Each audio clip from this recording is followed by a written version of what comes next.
Hi everyone, this is Werkmania. I'm Thomas, and in this video I'm going to show you a watch that I'm sure many of you are already familiar with.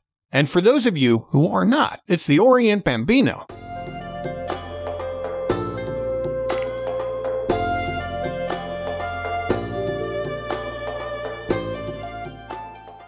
The story of the Orient Bambino, although it sometimes seems like it has been with us for decades, is in fact only 10 years ago. Yes, the first Orient Bambino was made in 2012, which was a truly genius move by Orient, because they took an old classic case shape, took a clean, simple, clear, easy-to-read dial, and made a suit watch, a dress watch, or whatever you want to call it. So a slightly more classic, slightly more elegant watch that can stand up to everyday wear. Practically, it can satisfy almost anyone's taste with its shapes, its dial, its case, and its quality of finish. All of this is done in a very high quality and Japanese way. And at the end of it, they have written on the price tag a price that is roughly half, a third, a quarter, a fifth, or whoever approximates to that.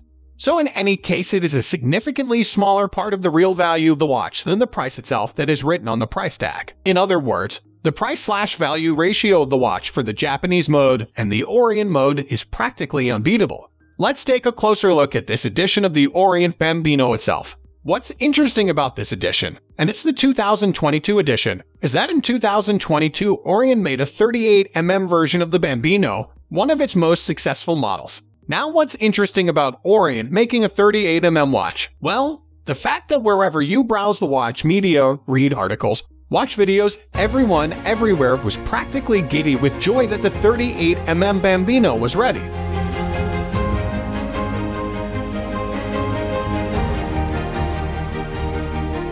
It's a little bit interesting. There was actually this hype going around the watch world that, oh my goodness, there's a 38mm Bambino. Personally, I'm glad that there is a Bambino at all.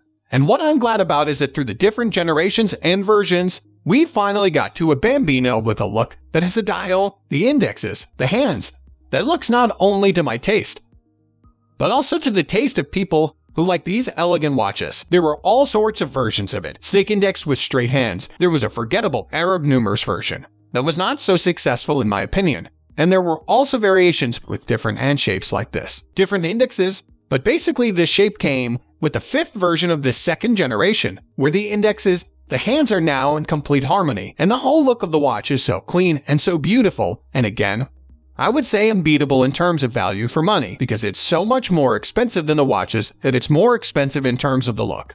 There's also this so-called wrist presence. There's no perfect translation for it, so this presence on the wrist, the appearance of the watch itself, what it shows, is actually a much more serious watch than it would otherwise cost. And obviously you can tell now. I'll show you the gold case version of it. I'm not so keen on gold case watches, but I have to say that I think it's a hit in this version. So the watch has come to the point by 2022 that it's practically a perfect dress watch. We're talking about the price-value ratio here. So it should be mentioned that the price of these watches is now a little over 300 USD.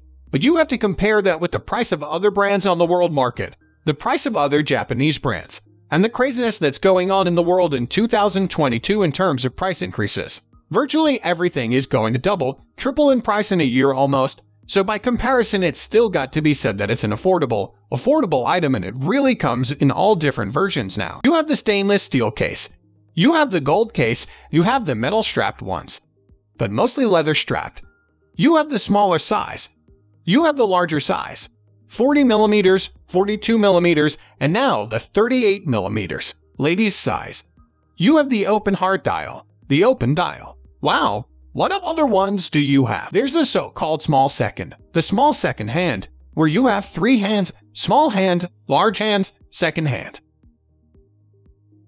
If you take the second hand off here and move it to the bottom of the dial, and it runs around on a little sub-dial, you're left with two hands, plus the small second hand, which is the second hand. Second hand, that's what small second means in English for watches, so there's also this small second hand version, which gives the watch a very vintage feel. It makes it very nice and cool. So if you add them all up, which suddenly came to my mind, how many different versions there are, and we haven't even talked about the different dial colors in 3 sizes, then practically anyone who is looking for a watch in this category and is not afraid to buy an entry-level Japanese dress watch with a mechanical automatic movement, well, it's always very important to mention this at these prices, and to add that these watches have a mechanical automatic movement, and it's not a bad movement. This F6722 or F6724.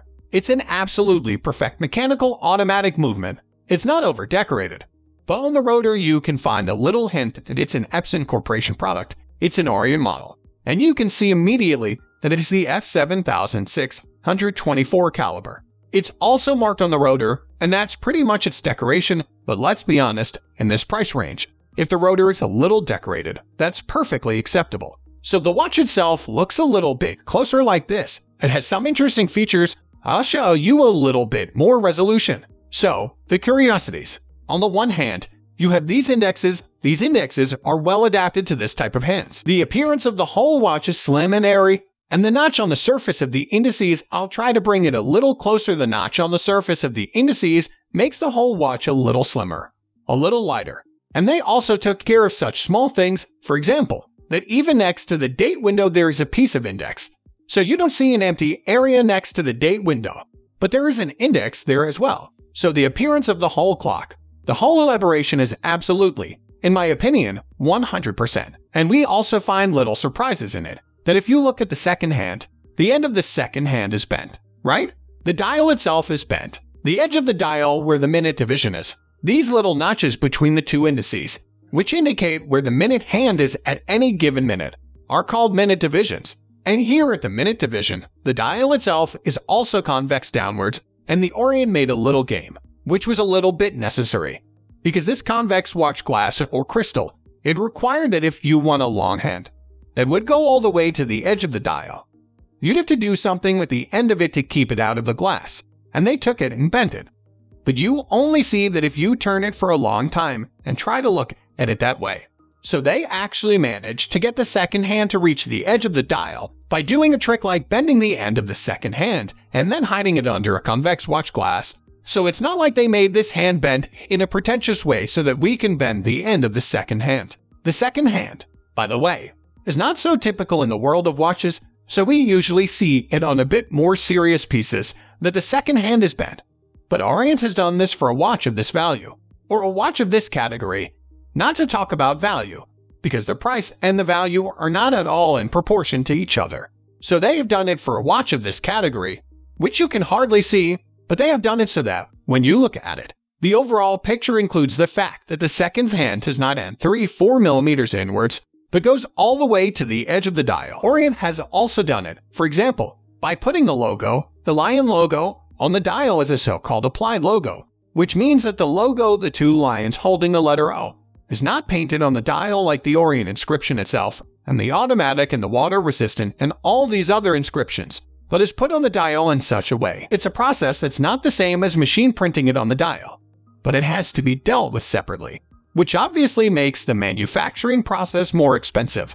And yet, Orient could fit it into this hour. The indexes are applied in the same way, but they are also, in a wonderful expression, applied to the dial. Placed on it. And then here too. Let's look at the hands, how beautifully they are bent. You can see that, right? So with this watch, Orient is doing a surprising amount of work to get it done, and it's still going to be a very friendly price for that. The dial is also convex, so the whole watch, by the way, goes back in many ways to pieces from 40-50 years ago, but more like 40-50 years ago. And the whole thing will have a very nice vintage feel to it, and the quality will be 100%. Take this case for example. This case is gold-plated, let's call it gold, and it's polished on the top. The top of the case ears are polished. The bottom of the case ears and the case are polished, and the sides of the case could be polished. Then I'd have a bit too much shine. But the side of the case has got such a nice, I don't know how much more I can enlarge it to make it enjoyable, about that much. So it's got such a nice threaded surface, which gives it a matte effect, and it doesn't have that in quotation marks bizarre shine, that the whole case is polished up to a mirror finish, but it's a bit more subdued. It really gives the image of a classic vintage watch, a bit understated, but still a bit beautifully crafted, from the days when watches were still much in demand at this level. So not just for the multi-million, multi-tens of millions, but also at this level. The crown is also the so-called marked crown, which means that it has the Orient logo, 2 lions holding the letter O. So the export of the whole watch is, in my opinion, absolutely 100%. The strap is a calfskin denim strap, and the surface is a kind of a pressed alligator-like surface, but it's made of leather. It's a little bit hard now, but it will get used to the wrist. And then let's look at the stainless steel case version and the uncoated version. Technically, these are the same 2 watches, but one is gold and the other is this silver-colored stainless steel finish. Otherwise, despite appearances, both watches are the same size, but the camera cheats a bit so that one of them looks bigger. So this 38mm is practically enough for everything. It fits comfortably under the sleeve, if you have to wear it like that. Although I had my own opinion, I think the 40 and 42 also fit comfortably.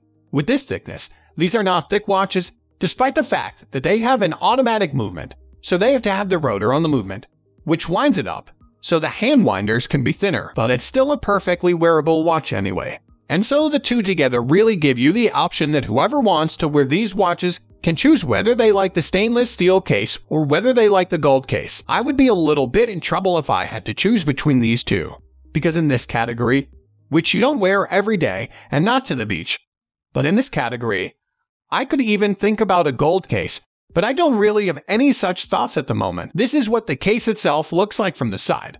This is the shape of the case. With this, there is no good Hungarian term, or in English it is called a box-shaped watch glass. It's called convex, it is convex, but it's such an interesting shape. The top is almost straight, and a lot of people don't like it because it's considered vulnerable. With this watch, I think that this will not be a particular problem, because this watch, if you really use it for what it was made for, that is, put on a shirt or a suit, then there is a good chance that it is not the same as when you are rock climbing, or sliding on the ground climbing, or wallowing in the mud. But simply the sleeve will simply maximum caress the watch, so it is not particularly exposed to great danger. That's why its water resistance, which is marked here as water resistant, usually means a water resistance of 3-30 meters. Well, that's about enough so that you can wash your hands in it, or if you get wet in a heavy rain, it won't get wet. I wouldn't force it to take more water than that, although obviously, as the water resistance of any watch in practice is more than its marking, I wouldn't want to push the limits of this watch, as it doesn't have a crown lock. Thank you for watching this video. Thank you for letting me show you the Orient Bambino 38mm. It's a really nice, really friendly little watch. I'm showing the other one because it's been unfairly overshadowed by the gold version. But it's so rare for me to have a gold watch anyway that I think I'm going to give it a little bit more attention because it's a really quality piece of workmanship.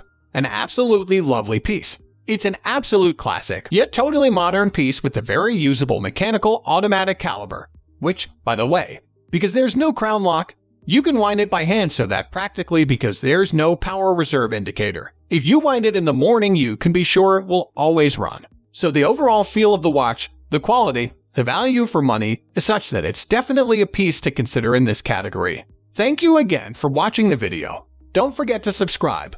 We'll be back very soon with more and more interesting videos, more and more interesting Japanese watches. So we'll be back soon with the next one. Thank you. Bye.